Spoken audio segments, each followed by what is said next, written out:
This Roy Kick Legend today we're going to show you how to hit the striking sticks.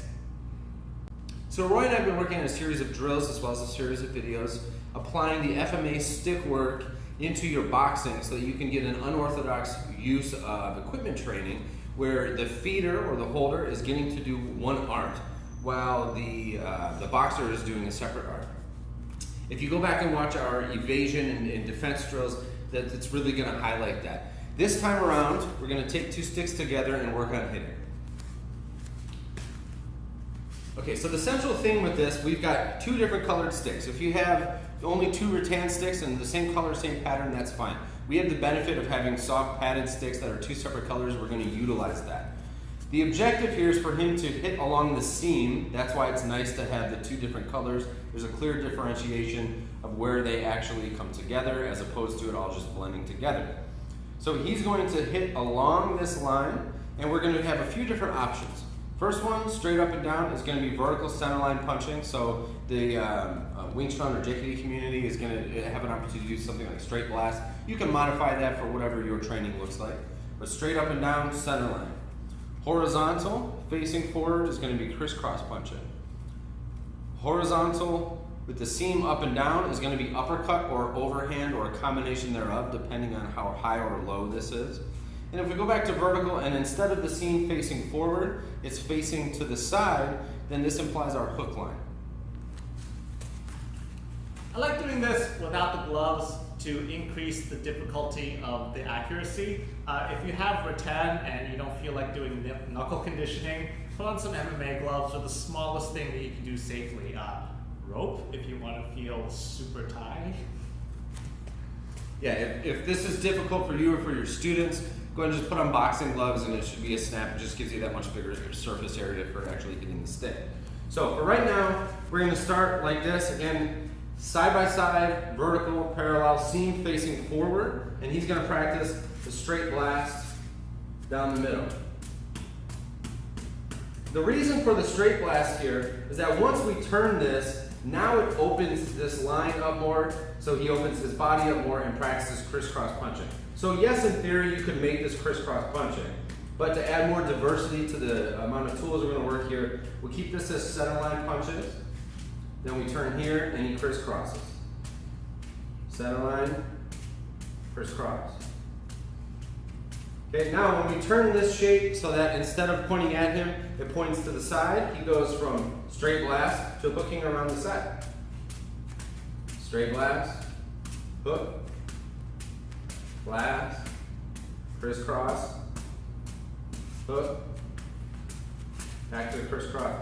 Now, again, from this position, once we turn this parallel to the ground, he can do overhand and or uppercut, right? It's kind of dealer's choice on his end. He'll notice once I move this high, it gets difficult to do the overhand shot, so he's going to probably focus mostly on the uppercuts. Or use your imagination, right? And if we bring this lower, it might imply doing more overhands or more hammers, but again, be creative. That's the point of the drill. So from a stationary or static position, we've got a series of options already. Straight blast, right down the middle. Again, always targeting the seam between the sticks. Hooks, just by turning it. Now he's uppercut overhand, and when I point the seam back at him, he just crisscross. This is plenty safe on my end, by the way. Even if he whiffs this, I'm still fine, right? I can hold this as far away as I need to for my comfort level. Last piece, we just add mobility. So in addition to flashing the different types of strikes for him, I'm going to change levels and add a little bit of footwork, make him move around. The idea here is for him to just keep hitting, right? So think of it maybe along the lines of a speed bag or something like that, where it's just continuous movement. It's a flow exercise more than anything else.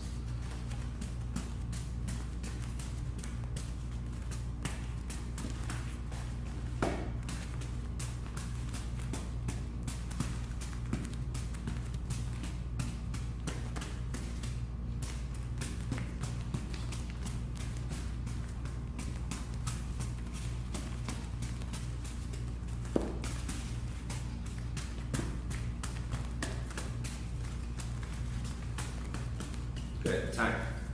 So on an advanced level, you notice Roy starts to use things like Buji or finger jabs maybe more unorthodox or even self-defense oriented strikes, you can do any of that kind of movement on these as well. So any of your wedging or trapping, you can start adding elbows or forearm shots to this with relative ease if that's already part of the way that you move.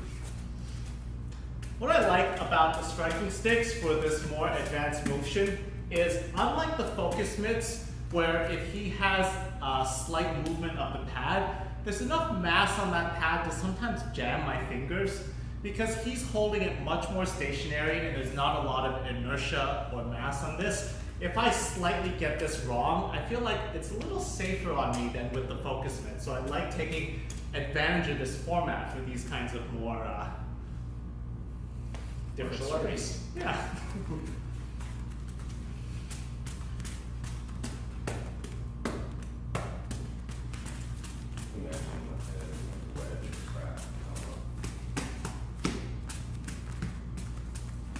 So notice, even if he's doing more creative or unorthodox striking, it's still relevant to where the seam is as best as possible, right?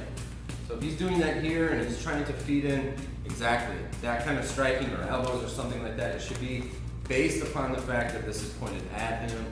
Here it's going to look different, all right? So he's hitting, whether it's bolo style punches or anything like this.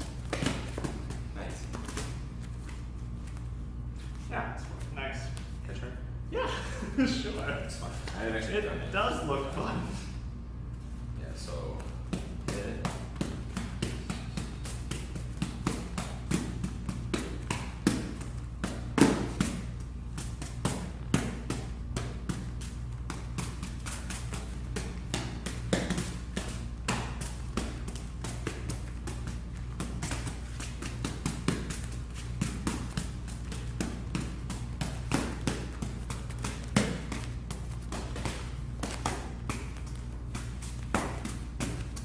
We also have the diagonal angles here for kind of in between.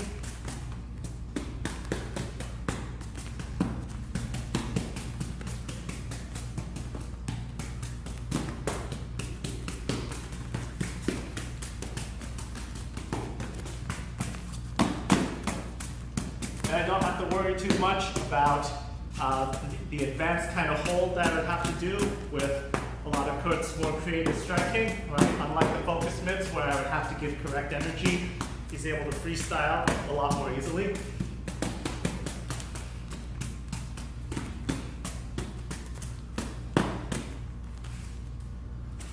So I hope you found this lesson useful. We're going to release maybe another one for another option on how to use these. If you have any ideas, please write in. We're happy to film it and get some of that knowledge out there. And of course, we'll give you a credit and a shout out on the video. This is Roy with Kurt here at MTG Detroit. Hope you have fun with this. Keep your chin elevated striking.